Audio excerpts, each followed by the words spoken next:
જો બિઝનેસમાં data travel નહીં થાય તો બિઝનેસ ધીરે ધીરે સ્ટેગ્નન્ટ થઈ જશે. જો બિઝનેસમાં ડેટા બોટમ ટુ ટોપ ટ્રાન્સમિટ નહીં થાય તો બિઝનેસમાં કેટલીક વસ્તુ મિસ થઈ જશે.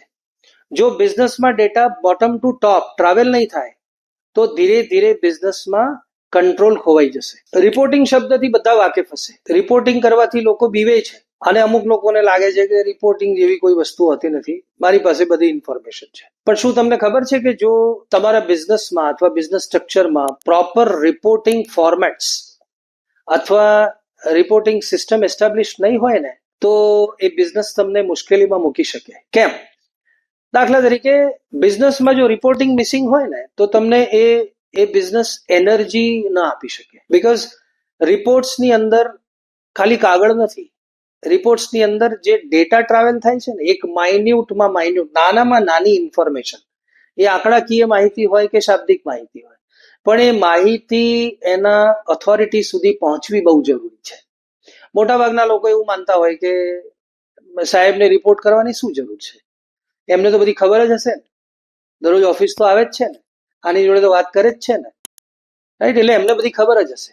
અને ઘણા બધા સાહેબોને કે ડાયરેક્ટર્સને એવી ઇમ્પ્રેશન પણ હોઈ શકે કે I know everything about my business. પણ નાનામાં નાની જો ડેટાની આપલે ન થાય તો ઘણું બધું આપણાથી ચૂકાઈ જાય, મિસ થઈ જાય. અને બિઝનેસમાં એક ડેટા અને ઇન્ફોર્મેશનની કેટલી વેલ્યુ છે એ તો બિઝનેસ ઓનર સિવાય કોઈ સમજી જ ના શકે, રાઈટ? એટલે રિપોર્ટિંગનું મહત્વ કોઈ પણ બિઝનેસ સ્ટ્રક્ચરમાં બહુ ઇમ્પોર્ટન્ટ છે. હવે રિપોર્ટિંગ થી મોટાભાગના લોકો ભાગતા હોય છે, બીકોઝ રિપોર્ટિંગ જ્યારે માંગીએ ત્યારે વ્યક્તિને એવું ફીલ થાય છે કે શું અમે કામ નથી કરતા, શું અમે રિઝલ્ટ નથી આપી રહ્યા, કે શું કંપનીને અમારા ઉપર વિશ્વાસ નથી. આવા બધા ઇમોશનલ ચક્કરમાં જો ફસાઈ જાય એક બિઝનેસ ઓનર તો એક માઇન્યુટ ઇન્ફોર્મેશન પાસ ઓન ન થઈ શકે, એક જેન્યુન ઇન્ફોર્મેશન કે ડેટા પાસ ઓન ન થાય. And it is very important કે બિઝનેસનો ડેટા જે ડે ટુ ડે ડેટા છે એ બોટમ ટુ ટોપ ટ્રાવેલ થવો જ જોઈએ. અને જો બોટમ ટુ ટોપ ટ્રાવેલ થાય ત્યારે જ તમે તમારા બિઝનેસને સાચી રીતે સાંભળી શકો, સેન્સ કરી શકો અને સાચા સમયે સાચા નિર્ણય લઈ શકો. એટલે reports are very vital element in your business. તમે એવું માનીને ચાલો કે તમને ડે ટુ ડે તમારા બિઝનેસનું લેવલ બતાવે છે.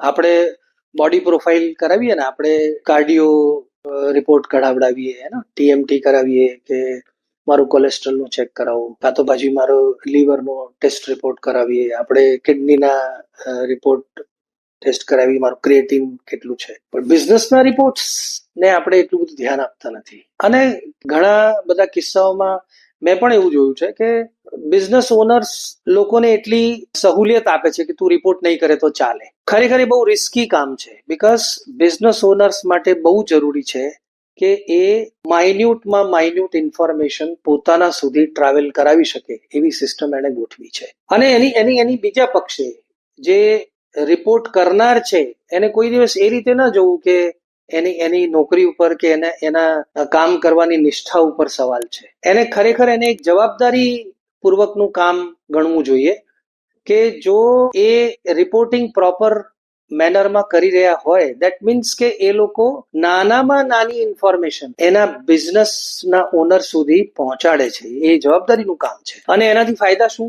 એનાથી નંબર 1 બેનિફિટ કે તમને તમારા બિઝનેસ ઉપર કોન્ફિડન્સ ફીલ થાય છે. નંબર 2, તમને તમારા બિઝનેસ ઉપર કંટ્રોલ ફીલ થાય છે. તમને તમારા બિઝનેસ ઉપર સિક્યોરિટી ફીલ થાય છે. તમને તમારા બિઝનેસ ઉપર એક વિઝિબિલિટી મળે છે. તમે સાચા સમયે સાચા નિર્ણય લઈ શકો, તમારા બિઝનેસને નવી દિશા આપી શકો, તમારા બિઝનેસને લગતા કોઈ પણ નિર્ણયો ઇમિડિયેટ કરવામાં તમારા રિપોર્ટિંગ્સ તમને મદદરૂપ કરે છે. HR ને લગતા રિપોર્ટ્સ હોય, એડમિનને લગતા રિપોર્ટ્સ હોય, સેલ્સને લગતા રિપોર્ટ્સ હોય, પ્રોડક્શનને લગતા રિપોર્ટ્સ હોય, ડીલર ડિસ્ટ્રીબ્યુશનને લગતા રિપોર્ટ્સ હોય, તમારા સપ્લાય ચેનને લગતા રિપોર્ટ્સ હોય. આ બધા રિપોર્ટ્સનું એક એમ કે આ બધા ડિપાર્ટમેન્ટ્સને લગતા જે રિપોર્ટ્સ છે એની પાછળનું ફક્ત એક જ કારણ છે કે આપણા સુધી એક નાનામાં નાની ઇન્ફોર્મેશન પહોંચે અને એ ડેટા ટ્રાવેલ થાય. તો તમારા બિઝનેસમાં HR ને લગતી, તમારા એડમિન ને લગતી, તમારા પ્રોડક્શન ને લગતી, તમારા સપ્લાય ચેન ને લગતી કે તમારા બિઝનેસ ડેવલપમેન્ટ ને લગતી કોઈ પણ તમને બોટલનેક ફિલિંગ આવી રહી હોય